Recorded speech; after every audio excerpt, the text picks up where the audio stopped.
work in paints, and it never actually worked out that way, but I ended up doing my PhD, and to be honest, I wasn't clever enough to be an academic, and I just then moved into industry. I never actually did science while I was in industry. I went into kind of financial planning and strategy within a group called Mars, which makes Mars bars, and of course there are other chocolate manufacturer providers as well, but it makes other things, and I just enjoyed my 12 years of in industry there, including this role where I travelled quite a bit, but the politics by then had kicked in, and in order to, I actually ran for the European Parliament in the southeast of England, and in order to allow myself to the best chance, I was able to stop work and then focused on that, but I actually failed to get elected, and within less than, which was quite depressing at the time, but within less than 12 months I had been selected in Suffolk. So actually, you know, dare I say it, I landed on my feet here.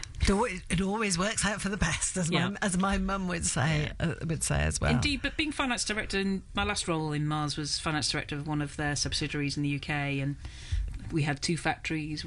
There were over, there were several hundred people employed, and I found that very useful. I've not asked to be a business minister, but I've just found that being quite useful in my role as an MP and working with others and in terms of policy. So definitely bringing real life experience into Parliament is a plus. And you did work for the Beeb for a while, didn't you? I did. I had the joy of working up in London, in White City, which is effectively no more, in property finance. So and that's where I got a real insight into how the fact that W1A is actually quite accurate. The television programme. Yeah. I'm not going to comment myself, but we do watch it with a smile sometimes. But I've always taken an interest in the BBC and indeed other creative industries. I was on the Culture, Media and Sport Committee, and I do try and be critical friend to the BBC as well as ITV and Channel 4, because I think it really is exciting that we have such a vibrant creative industries in our country, and then we see that much more locally here, particularly with our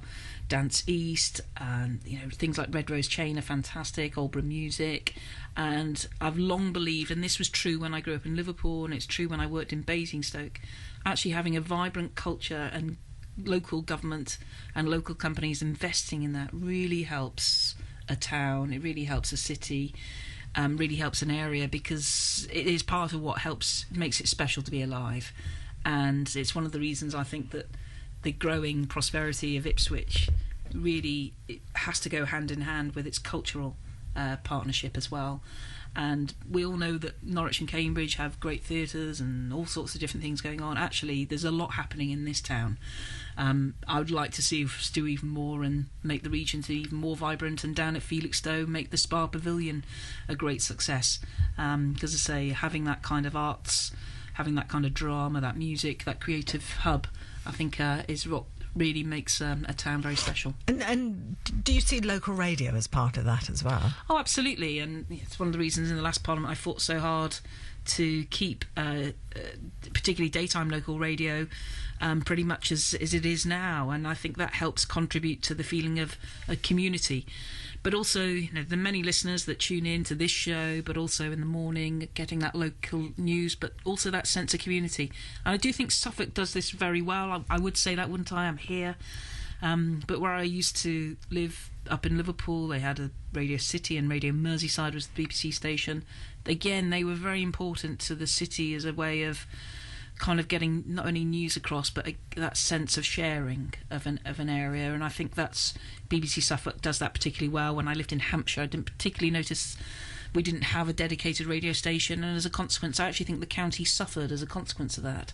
There was something called Solent Radio, but it focused further down. So I remember all those years ago, and the trailer was played out here a few times, but the amount that BBC Suffolk did to help the Treehouse appeal, we managed to get that recognised in the House of Commons by the Prime Minister. It just shows actually how local media, and I will say our local newspapers as well as BBC Suffolk and indeed BBC Suffolk and indeed other broadcasting organisations, they do help to celebrate the county that is so special.